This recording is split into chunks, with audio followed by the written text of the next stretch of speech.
You've probably spent years hearing the same thing. You should post more. Why don't you have any pictures? No one's going to see you if you don't put yourself out there. You don't argue. You just nod. Because how do you explain that the thought of uploading a photo of your own face feels heavier than it should, that it's not shyness, and it's not that you don't care? It's something else. Something the people who post without a second thought don't seem to feel. Meanwhile, everyone around you appears to move through their lives with their camera out, their face visible, their moments shared. They don't hesitate. They don't overthink the angle or the caption or what it might mean 3 years from now. They just show up. And you've tried to be like that.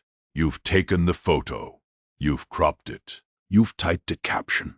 And then you've sat there, thumb hovering, feeling something tighten in your chest. And you've put the phone down. Again. You've tried to explain it to someone once. Maybe you said you value privacy. Maybe you said you don't like the attention. But even as you said it, you knew that wasn't the whole truth. The truth is quieter. You've never fully understood why you feel this way. Only that it's cost you. Friendships that faded because you seemed distant. Moments that went unrecorded until they blurred into memory. A quiet sense that you're failing at something everyone else finds effortless. And it's exhausted you in ways that are hard to explain to anyone who hasn't felt it. But what if there's a reason? Not an excuse. A reason. A specific, documented explanation for why your nervous system treats a simple photo like a risk worth avoiding. The frustrating part is that you probably already sense something is different about how you relate to being seen. You just never had a framework that made it make sense. Because here's the contradiction you live with every day. You're not antisocial. You have close friends. You care deeply about the people in your life. You even enjoy being noticed in certain contexts. A conversation where you make someone laugh. A moment where your opinion shifts how someone thinks. You don't hide from all attention. Just this specific kind. The kind that lingers. The kind that becomes a record. And that's the clue. Because what you're experiencing isn't a fear of being seen in the moment. It's a heightened awareness of what it means to be seen permanently. This isn't a sensitivity problem. It's a processing difference. And there's a name for it, a mechanism behind it, and a reason it showed up in your life exactly when it did. Researchers sometimes describe this as a heightened sensitivity to being seen permanently. Though the simpler way to understand it is this. Some people tend to experience a posted photo not as a casual share, but as something that now exists independently of them. Something that can be looked at, judged, saved, shared, and interpreted without your control, long after you've moved on from the moment. For most people, that distance feels abstract. For you, it feels real, almost physical. Like handing someone a piece of yourself and walking away, knowing you can never take it back. One study from the Journal of Consumer Research found that people who avoid posting photos tend to score higher on what researchers call self-monitoring, the tendency to constantly adjust your behavior based on how you think others perceive you. But here's what the study also found. High self-monitors don't avoid visibility because they lack confidence. They avoid it because they're unusually aware of how many different audiences might see the same image. A photo you post today might be seen by your coworkers, your ex, your mother, a stranger who finds it 3 years from now. And your brain, unlike many people's, tends to hold those audiences separately. And it becomes hard to find a single version of yourself that would satisfy every pair of eyes. But here's what makes this more interesting. This doesn't just affect how you feel about posting. It shapes how you remember things, how you make decisions, and why certain relationships have always felt harder than they should. Because the same mechanism that makes you hesitate before pressing upload is the same mechanism that makes you more careful with your words, more aware of how you come across, and more exhausted by social situations that others seem to glide through without a second thought. And that exhaustion has a name, too. It has a structure, and once you understand it, you'll start to see that what you thought was a war between you and everyone else is actually something far more specific and far less broken than you've been told. And that's where we need to look more closely. Because the exhaustion you feel, that quiet, cumulative weight that builds up long before you even open your camera, it's not random. It has a source. And once you see it, you'll realize that your hesitation to post isn't a flaw in your personality. It's a sign that your brain is doing something very specific that most people's brains simply don't do. The first mechanism is something psychologists call anticipated audience complexity. It's a mouthful, but the idea is simple. When most people imagine posting a photo, they imagine one audience: friends, followers, people who already know them. Their brain simplifies the social landscape into a single room.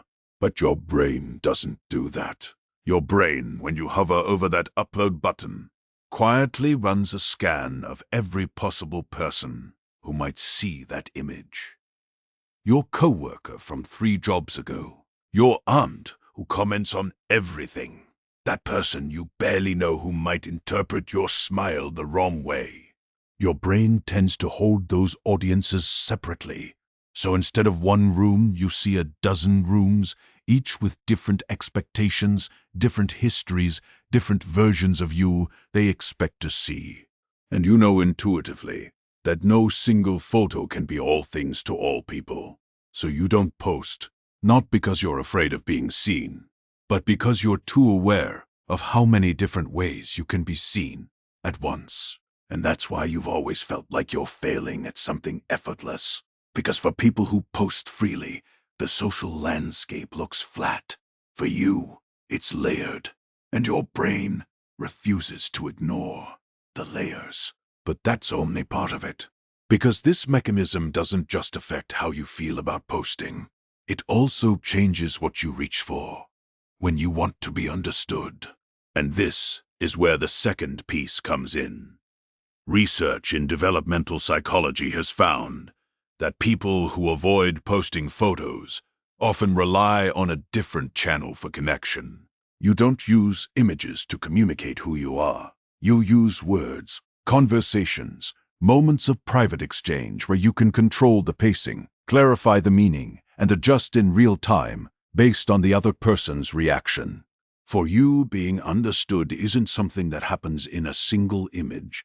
It happens over time, through back and forth, through context. A photo can be misinterpreted in a second, but a conversation gives you room to explain.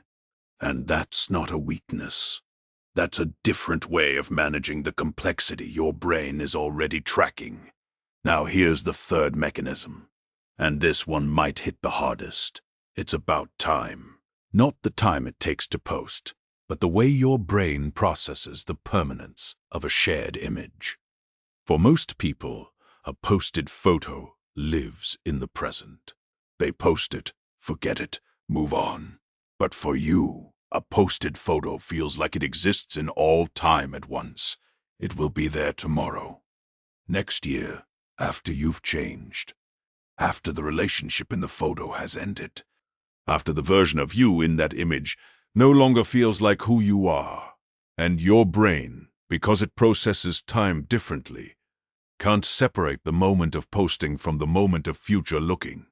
You feel the weight of every future version of yourself who might look back at that photo and wince. And that's not paranoia. That's a form of temporal self-awareness, the ability to hold your past, present, and future self in mind at the same time. Most people live in the now. You live in the timeline. And that makes posting feel like a commitment you can't take back. So you protect yourself, not by hiding, but by refusing to freeze yourself in a single moment. That future you might not recognize. And that's not broken. That's a brain that refuses to lie about the complexity of time. If this is the kind of thing you've spent years wondering about, subscribe. Every week we find the reason behind feelings like this one. You've spent years thinking your hesitation was a flaw, a wall between you and the kind of effortless connection everyone else seems to have. But now you can see it differently.